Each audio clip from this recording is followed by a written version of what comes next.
மாலையிலும் அந்த ஊர் இரவாக இருந்தது. காற்றை பேச பயந்தது. ஏனெனில் அந்த மண்ணில் ஒரு அரக்கன் வாழ்ந்தான். மூடுபனியில் மூழ்கிய ஊர், கத்தும் நாய், அச்சமடைந்த மக்கள். ஒவ்வொரு இரவும் அவன் வீடுகள் சுற்றினான். பசியால் அல்ல, பயம் பரப்பத்தான் அவன் வந்தான். இரவில் கதவு தட்டும் குரல், மக்கள் விளக்கை அழைக்கும் காட்சி.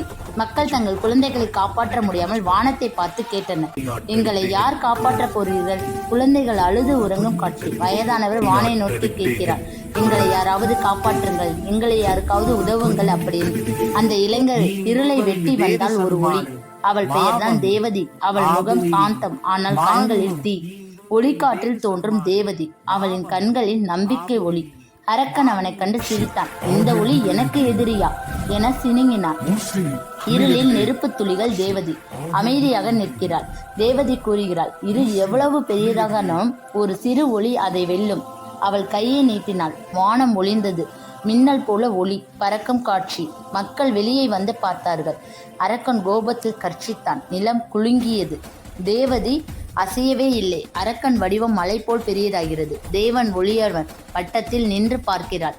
ஒரு ஒளி அவனை சுற்றியது. அவன் குரல் மங்கியது. நிழல் ஆவியாக கரைந்தது. அரக்கன் சாம்பலாக மாறி காட்டில் பறக்கும் காட்சி. அந்த இரவு முழுவதும் மக்கள் பயந்து நடுங்கினர். மறுநாள் விடிகள். மக்கள் ஒவ்வொருவரும் ஒரு ஒளியாக மாறினார். குழந்தைகள் விளையாடத் தொடங்கினர். மக்கள் சிரிக்கத் தொடங்கினர். சூரியன் எழும் காட்சி. தேவதி சொன்னார், ஒளி வெளியிலிருந்து வராது, அது உங்களுக்குள் தான் இருக்கிறது. அவள் புன்னகையுடன் மறந்தாள்.